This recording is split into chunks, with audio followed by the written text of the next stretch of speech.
Maury Gash, Associated Press. On paper, Week 12 looked like one of the blandest slates of the 2017 college football season.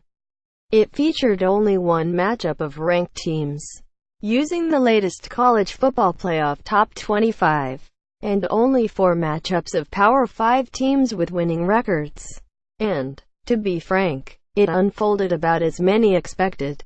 Only 3 teams ranked in the CFP top 25 fell.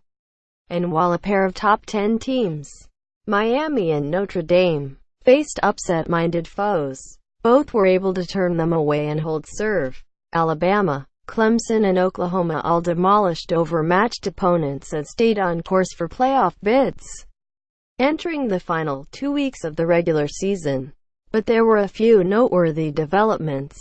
Wisconsin made its statement to the College Football Playoff Committee. One Big 12 team's title dreams died, and a group of 5 teams showed its athletic director why he might be making another coaching search in the next month. All of the above helped shape our Bleacher Report Top 25 for Week 13.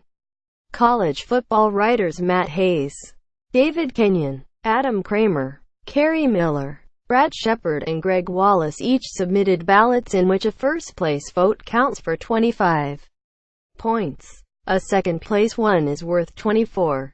And so on. Here's our updated poll. Who's rising? Who's falling? Take a look. 1. Alabama. Last week. 1. 2. Clemson. 2. 3. Oklahoma. 4. Miami. 3. 5. Wisconsin. 5. 6. Auburn. 7. Georgia. 6.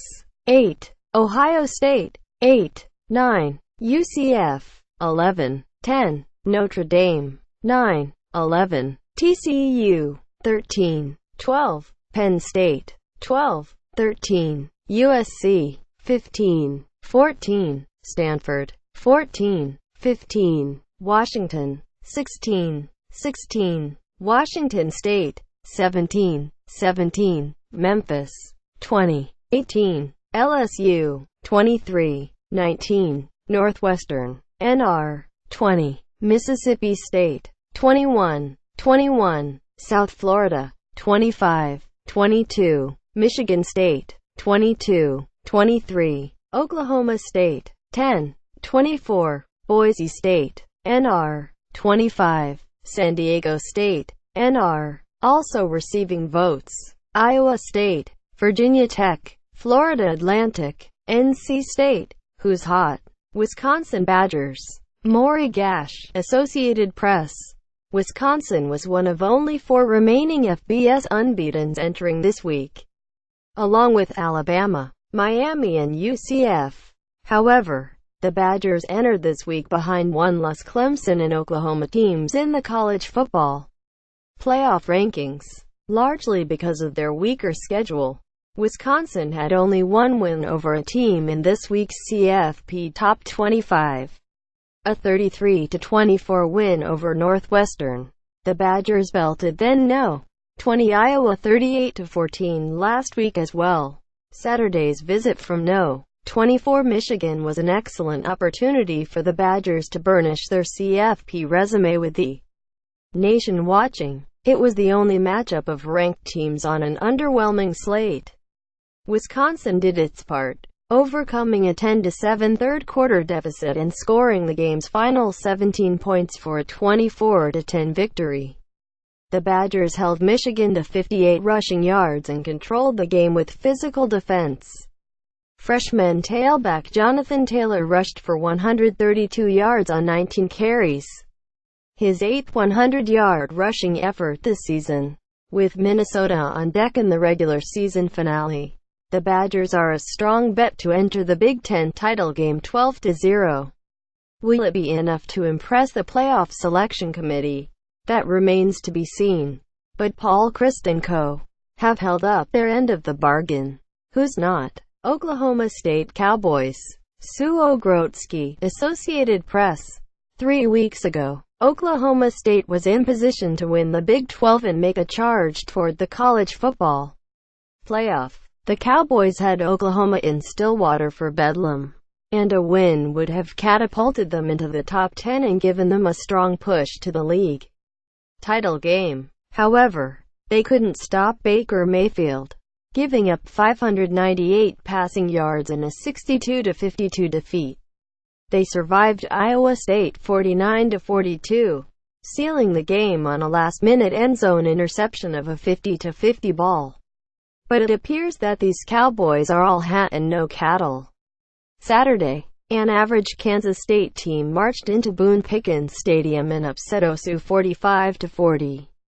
Senior quarterback Mason Rudolph threw for 425 yards and 3 scores, but his 2 interceptions helped K-State build a 42-13 third-quarter lead before the Cowboys made a face-saving comeback. The Cowboys dropped 9 spots in RBR poll, the biggest fall of the week. Instead of a New Year's Six bowl, Oklahoma State will likely be relegated to a second-tier Big 12 bowl and spend the holidays wondering what might have been, especially if it had a capable defense. Fun fact: Memphis is a cradle of coaches. Brandon Dill, Associated Press. 6 years ago, Memphis was one of the worst programs in college football. Larry Porter was fired after an ugly 3-21 two-year tenure, and the Tigers had squandered any momentum from Tommy West's tenure, which included 4 winning seasons and 5 bowl appearances. Memphis made an inspired hire in TCU offensive coordinator Justin Fuente, who needed a little time to rebuild. 7 wins in 2 seasons, but caught Power 5 programs' attention with 19 wins over the next 2 years. It might have been a little too good for Memphis' tastes. Fuente was snapped up by Virginia Tech and immediately led the Hokies to an ACC Coastal Division title in his debut season. Now, Memphis Athletic Director Tom Bowen might have the same problem with Mike Norvell. The former Arizona State offensive coordinator picked up right where Fuente left off, following an 8-5 record in 2016. The Tigers are 9-1 this fall after Saturday's 66-45 win over SMU. They won the American Athletic Conference West Division and will face either UCF or South Florida in the AAC title game. Deck 2. After losing to UCF 40-13 on Sept. 30, Memphis has won 6 consecutive games, scoring 58 points per game in the process. That has put Norvell squarely on the radar of programs looking for a new leader. Ole Miss, Tennessee, Florida and perhaps Arkansas and Texas A&M will be undertaking coaching searches this winter. Norvell is a strong candidate for a Power 5 role, no matter how Memphis finishes up. Here's hoping Bowen has his short list ready. It's hard to believe, but Memphis has become a cradle of football coaches. Keep an eye on Louisville Cardinals. Timothy D. Easley, Associated Press. This hasn't been the season that Louisville and Bobby Petrino hoped for. Even with Florida State suffering through a down season, the Cardinals are destined to be no better than tied for 3rd in the ACC Atlantic behind both Clemson and NC State. Poor defense. Louisville entered Saturday allowing nearly 30 points per game. Assured that, but even off the radar, the Cardinals are showing they're worth watching. Saturday, Lamar Jackson enjoyed another amazing effort against Syracuse, spearheading a 56-10 win and accounting for 381 total yards and 4 touchdowns in just over 3 quarters of play. While Jackson hasn't received as much national attention, he's having an excellent junior season, as he's thrown for 273 yards with 23 touchdowns against 6 interceptions and rushed for 287 yards and 17 scores. Through 11 games, he's accounted for 560 total yards and 40 total touchdowns. By comparison, he had 114 yards of offense and 51 total scores in 13 games during his Heisman-winning 2016 campaign. Jackson is now Louisville's all-time yardage leader with 12. 474 yards and is in third place all-time in the ACC. Meanwhile, the 7-4 Cardinals can match their 2016 win total with a victory over Kentucky and a win in their bowl game. They're flying under the radar, but Jackson is still worth watching while you can in a collegiate setting.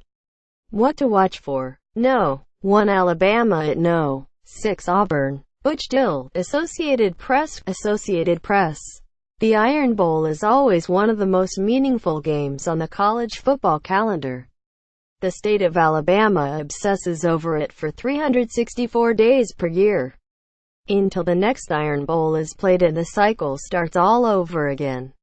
It brings the Yellowhammer State to a grinding halt for 3+ hours. And this year, it carries huge national stakes. No. 1 Alabama has established itself as the nation's best team and an excellent bet to reach its third consecutive college football playoff title game. No. 6 Auburn has steadily improved throughout the season with quarterback Jarrett Stidham, a great defense and a powerful running game led by tailback Kerryon Johnson.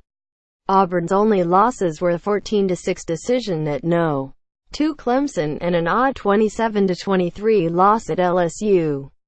But the Tigers showed they must be taken seriously with a 40-17 demolition of then unbeaten rival Georgia. Alabama is 11-0, 7-0 in SEC play.